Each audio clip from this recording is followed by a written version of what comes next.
So basically this is like a quick overview of the entire car, and more or less just a swap because that's what people are interested in apparently. And let's grab my trusty hood prop. I've already lost 2 of these things, unfortunately. So not baseball bats, actual hood props. So I have baseball bat, can't lose that. 2.5 out of a Nissan Stagea. It's a vq25 det instead of the 3.5 liter that originally came in it. And yeah, so made my own top mount turbo setup out of miscellaneous pipes because right-hand drive to left-hand drive didn't really treat the spot very well, and there was a lot of clearance issues as far as steering shaft goes. T3 T4 eBay ball bearing turbo. I know I was ignorant to turbo cars when building this, so I went with what was just generic, and it's been very good so far. Catch can, I actually don't have a whole lot of blow-by, so lucky me, but it is useful. I just went on a 1,000-mile road trip. I don't know if I've already said that, but yeah, I didn't have a whole lot of oil, so I didn't burn much. So it's been pretty good. No rod knocks or anything like that, no weird ticks. I have a half decent kind of management where I have an HKS blow-off valve, a Grimspeed manual boost controller, and a Tile 38 mil wastegate. And then all this is 3-inch charge piping, all the way down to a pretty hefty intercooler.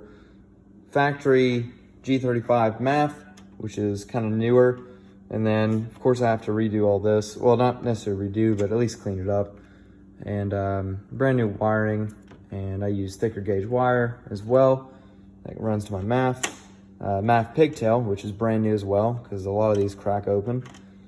And yeah, and other than that, it's been a trooper so far. Ended up using the factory G35 throttle body as well. I didn't know if there's any changes in the Stagea versus throttle body on the G35.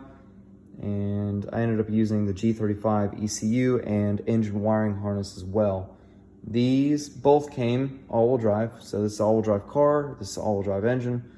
And the Stageas over in Japan, if you do some research, are very ugly station wagons.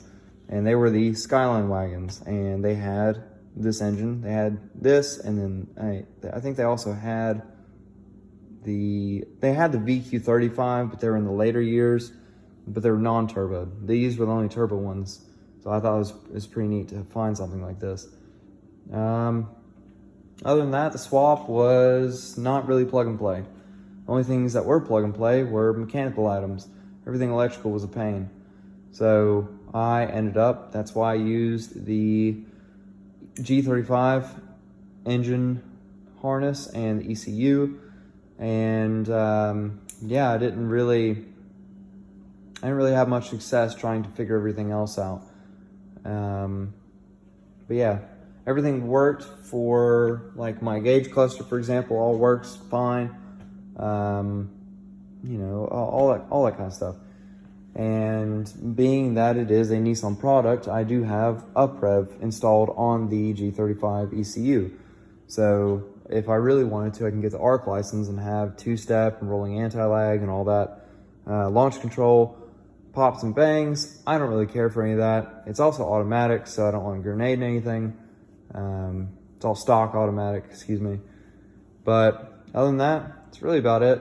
There's a whole bunch of extra stuff that you may see in other videos, like specs on wheels and projector retrofits and all the carbon fiber doodads on this.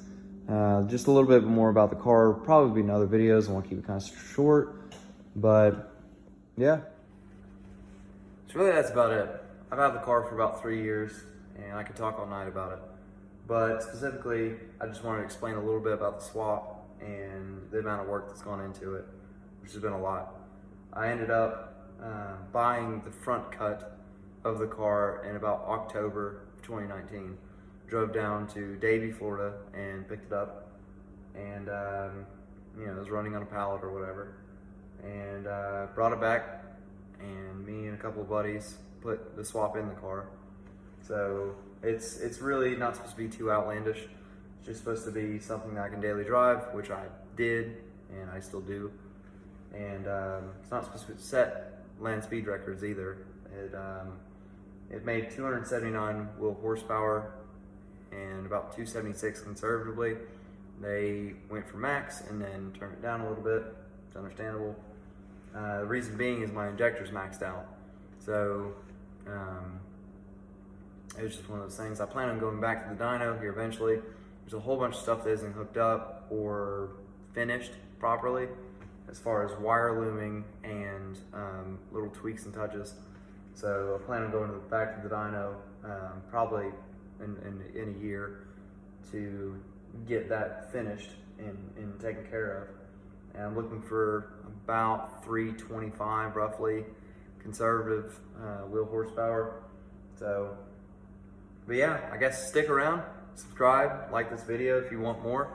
I'm gonna keep producing it whether you like it or not. But right here is my dad's C10 as well, and you may see some more of that. He messes with it some, or sometimes. And I've got a cafe racer. It's a 76 CB750 that I've built, and I gotta do some more maintenance to it. So that's gonna be another video. And I've got a old school Civic. That's a 83 model hatchback Honda Civic. So that's gonna get a V8 here soon, and I'm gonna be cutting the transmission tunnel and everything out and real drive swapping it. And so that'll be something that you should watch for as well, if you like stuff like that. If not, I understand. But there'll definitely be some more Nissan stuff and hood rat shenanigans with me and the boys. And yeah, other than that, I guess stick around if you want another video. But yeah, I'll see you later.